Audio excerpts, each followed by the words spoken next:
ದೇವರ ನಾಮದಲ್ಲಿ ಎಲ್ಲರಿಗೂ ಶುಭಾಶಯ. ದೇವರು ನಿಮ್ಮೆಲ್ಲರನ್ನು ಹೆಚ್ಚು ಹೆಚ್ಚಾಗಿ ಆಶೀರ್ವದಿಸಲಿ ಎಂಬ ಆಶಯದೊಂದಿಗೆ, ದೇವಜನರೇ, ಇಂದು ನಾವು ಧ್ಯಾನಿಸಬೇಕಾದಂತಹ ವಚನ ಕೀರ್ತನೆ 103:8. ಕೋಪಕ್ಕಿಂತ ಕರುಣೆ ದೊಡ್ಡದು, ದೇವರ ಪ್ರೀತಿಯ ಅಳತೆ ಇಲ್ಲದ ಆಳ. ಯೆಹೋವನು ಕರುಣಾಳುವು ದಯಾಪರನೂ ಆಗಿದ್ದಾನೆ. ಆತನು ದೀರ್ಘಶಾಂತನೂ ಬಹುಕೃಪೆಯುಳ್ಳವನೂ ಆಗಿದ್ದಾನೆ. ಪ್ರಿಯ ಸಹೋದರ ಸಹೋದರಿಯರೇ, ನಮ್ಮ ಜೀವನದಲ್ಲಿ ಅನೇಕ ಬಾರಿ ನಾವು ತಪ್ಪು ಮಾಡುತ್ತೇವೆ. ಕೆಲವೊಮ್ಮೆ ದೇವರಿಂದ ದೂರವಾಗುತ್ತೇವೆ. ಆಗ ನಮ್ಮ ಮನಸ್ಸಿನಲ್ಲಿ ಒಂದು ಪ್ರಶ್ನೆ ಮೂಡುತ್ತದೆ, ದೇವರು ಇನ್ನೂ ನನ್ನನ್ನು ಪ್ರೀತಿಸುತ್ತಾನೆಯೇ ಎಂಬಂತಹ ಒಂದು ಪ್ರಶ್ನೆ ನಮ್ಮೆಲ್ಲರಲ್ಲಿಯೂ ಉದ್ಭವವಾಗುತ್ತದೆ. ಮಾನವರ ಪ್ರೀತಿ ಕೆಲವೊಮ್ಮೆ ಷರತ್ತುಗಳಿಂದ ಕೂಡಿರಬಹುದು, ಆದರೆ ದೇವರ ಪ್ರೀತಿ ಹಾಗಲ್ಲ. ನಾವು ವಿಫಲರಾದಾಗಲೂ, ಬಿದ್ದಾಗಲೂ, ದುರ್ಬಲರಾದಾಗಲೂ ಆತನು ನಮ್ಮನ್ನು ಕೈಬಿಡುವುದಿಲ್ಲ. ಇಂದಿನ ವಚನವು ದೇವರ ಹೃದಯವನ್ನು ನಮಗೆ ಪರಿಚಯಿಸುತ್ತದೆ. ದೇವರು ಕೋಪಗೊಳ್ಳುವ ದೇವರಲ್ಲ. ಆತನು ಕರುಣೆಯಿಂದ ತುಂಬಿರುವ ತಂದೆ. ಆತನು ಶಿಕ್ಷಿಸಲು ತ್ವರೆಯಾಗುವುದಿಲ್ಲ, ರಕ್ಷಿಸಲು ಮತ್ತು ಕ್ಷಮಿಸಲು ತ್ವರೆ ಮಾಡುತ್ತಾನೆ. ಇಂದು ನಾವು ಈ ವಚನದ ಮೂಲಕ ದೇವರ 4 ಅದ್ಭುತ ಗುಣಗಳನ್ನು ನೋಡಬೇಕಾಗಿದೆ. ದೇವರು ಕರುಣಾಳು.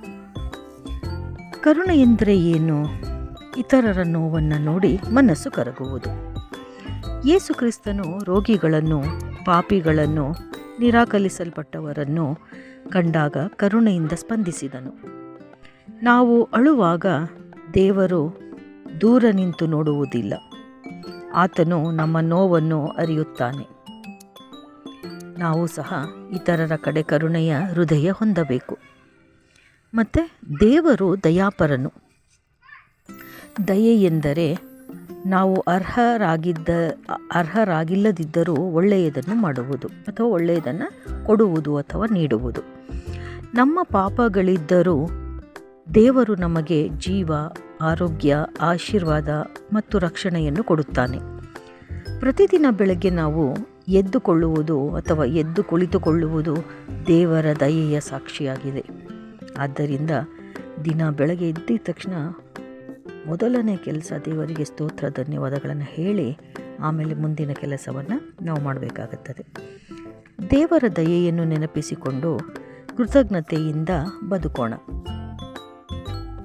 ದೇವರು ದೀರ್ಘಶಾಂತನು.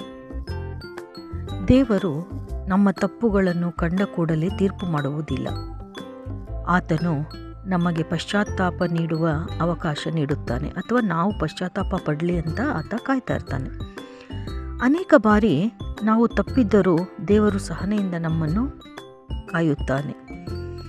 ಆದ್ದರಿಂದ ದೇವರು ನಮ್ಮೊಂದಿಗೆ ತಾಳ್ಮೆ ವಹಿಸಿದಂತೆ ನಾವು ಇತರರೊಂದಿಗೆ ತಾಳ್ಮೆ ವಹಿಸಬೇಕು. ದೇವರು ಬಹುಕೃಪೆಯುಳ್ಳವನು. ದೇವರ ಪ್ರೀತಿ ಮತ್ತು ಕೃಪೆಗೆ ಮಿತಿಯೇ ಇಲ್ಲ. ನಾವು ಎಷ್ಟೇ ದೂರ ಹೋದರೂ ದೇವರು ಮರಳಿ ಬರುವ ಅವಕಾಶವನ್ನು ಕೊಡುತ್ತಾನೆ. ಶಿಲುಬೆಯಲ್ಲಿ ಯೇಸು ತೋರಿಸಿದ ಪ್ರೀತಿ ದೇವರ ಕೃಪೆಯ ಅತ್ಯುನ್ನತ ಉದಾಹರಣೆ. ಆದ್ದರಿಂದ ದೇವರ ಕೃಪೆಯಲ್ಲಿ ನಂಬಿಕೆ ಇಟ್ಟು ಮುಂದೆ ಸಾಗೋಣ. ಪ್ರಿಯರೇ, ಕೀರ್ತನೆ 103:8 ನಮಗೆ ದೇವರ ಹೃದಯದ ಚಿತ್ರಣವನ್ನು ನೀಡುತ್ತದೆ. ಆತನು ಕರುಣಾಳು, ಆತನು ದಯಾಪರನು, ಆತನು ದೀರ್ಘಶಾಂತನು, ಆತನು ಬಹುಕೃಪೆಯುಳ್ಳವನು. ಇಂಥ ಮುಖ್ಯ ವಿಷಯಗಳನ್ನು ನಮಗೆ ಆ ಒಂದು ವಚನ ತಿಳಿಸಿಕೊಡುತ್ತದೆ. ನಮ್ಮ ಪರಿಸ್ಥಿತಿ ಏನೇ ಆಗಿರಲಿ, ದೇವರ ಪ್ರೀತಿ ಮಾತ್ರ ಕಡಿಮೆಯಾಗೋದಿಲ್ಲ. ಇಂದು ದೇವರು ನಮಗೆ ಹೇಳೋದು, ನನ್ನ ಬಳಿಗೆ ಬಾ, ನಾನು ನಿನ್ನನ್ನು ತಿರಸ್ಕರಿಸುವುದಿಲ್ಲ. ನಾನು ಕರುಣೆಯ ದೇವರು. ಆದ್ದರಿಂದ ಭಯದಿಂದಲ್ಲ, ವಿಶ್ವಾಸದಿಂದ ದೇವರ ಬಳಿಗೆ ಬರೋಣ. ಆದ್ದರಿಂದ ತಾವೆಲ್ಲರೂ ಕರಗಳನ್ನು ಜೋಡಿಸಿ ಯೇಸು ಸ್ವಾಮಿಯನ್ನು ಏಕಾಗ್ರತೆಯಿಂದ ನೋಡುತ್ತಾ ನನ್ನೊಂದಿಗೆ ಪ್ರಾರ್ಥನೆಯಲ್ಲಿ ಸೇರಿ. ಪ್ರೀತಿಯ ಪರಲೋಕ ತಂದೆಯೇ, ನಿನ್ನ ಕರುಣೆ, ದಯೆ, ತಾಳ್ಮೆ ಮತ್ತು ಅಪಾರ ಕೃಪೆಗಾಗಿ ನಿನಗೆ ಸ್ತೋತ್ರ ಸಲ್ಲಿಸುತ್ತೇವೆ.